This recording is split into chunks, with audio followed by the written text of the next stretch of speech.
Simon. Wake up, Simon.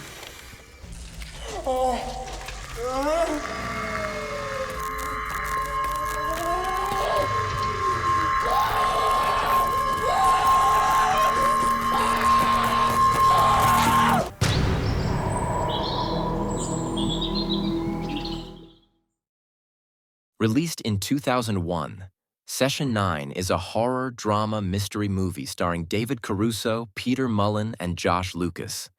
This hidden gem is a highly intriguing film directed by Brad Anderson, known for his exceptional storytelling skills. The film marked a tonal departure for Anderson, who previously only directed romantic comedies.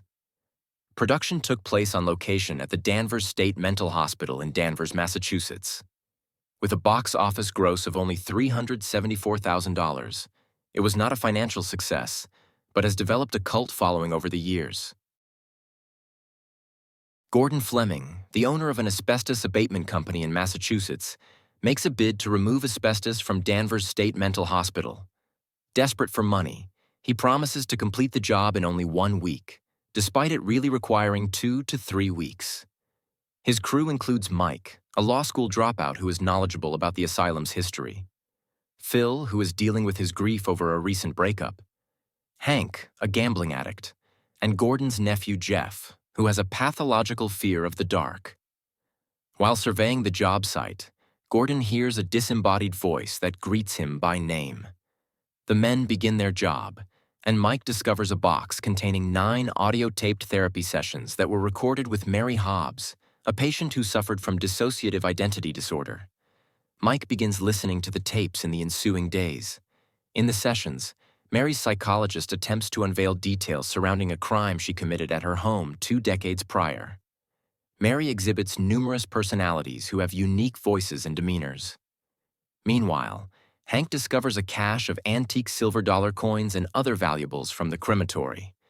Late that night, he returns to the hospital to retrieve the items and discovers a lobotomy pick among them. He becomes frightened by noises and a shadowy figure and is confronted by an unknown assailant. Hank fails to show up to work the next day. An additional worker, Craig McManus, is hired to take his place. Gordon confides in Phil that he slapped his wife Wendy after she inadvertently splashed him with boiling water, and that she refuses to answer his calls or let him see their infant daughter. In a stairwell in the hospital, Jeff witnesses Hank staring out a window wearing sunglasses, talking to himself. Hank goes missing and the men split up to search for him, but Mike is compelled to continue listening to the tapes. Jeff and Phil descend into the tunnels beneath the hospital where Phil finds Hank, half-nude, muttering to himself. The generator runs out of fuel, leaving a terrified Jeff trapped in darkness, as the others search for him and try to figure out what's going on. I really like that they filmed at the actual Danvers State Mental Hospital. Most movies start by writing a script, then finding locations to shoot. Session 9 started when Brad Anderson saw the hospital, which had been abandoned for 15 years, and thought, I need to make a horror movie there. While scouting the location, they soon realized it needed very little set dressing. The rooms were aged, dirty, vandalized, and full of various abandoned equipment and paperwork. This gives Session 9 a chilling atmosphere. Accompanied by outstanding performances and a spine-tingling narrative, make this movie a standout within the horror genre. From the very beginning, Session 9 grips you with its unsettling ambiance. The eerie setting of an abandoned mental asylum contributes to the film's overall sense of dread and sends chills down your spine. Anderson's attention to detail is evident in every scene, allowing viewers to feel fully immersed in this haunting world. The cast delivers exceptional performances that heighten the suspense and intensity of the story. What sets Session 9 apart from other horror films is its unique and mind-bending narrative and great pacing. As the story unfolds, we are taken on a psychological roller coaster ride that messes with our minds. The gradual unraveling of secrets and the intricate web of mysteries keep us hooked, constantly questioning what is real and what is merely a product of the character's tormented psyche. In addition, the cinematography and the soundtrack deserve special mention. The striking visuals further elevate the tension and amplify the horror elements. The musical score intensifies the eerie atmosphere and leaves a lasting impact. My only dislike was a logic problem. Gordon commits to completing the job in only 1 week, so the crew is under extreme pressure to complete it on time. But Mike finds the session tapes and spends significant time sitting there listening to them, and nobody seems to notice his work is not getting done.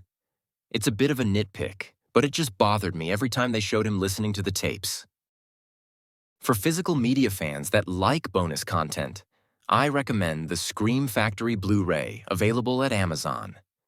It's packed with some great bonus features like Return to Danvers, The Secrets of Session 9, featuring interviews with director, co-writer Brad Anderson, actor, co-writer Stephen Gevedon, actors Josh Lucas, Brendan Sexton III, Larry Fessenden, and more. Horror's Hallowed Grounds, revisiting the locations of the film.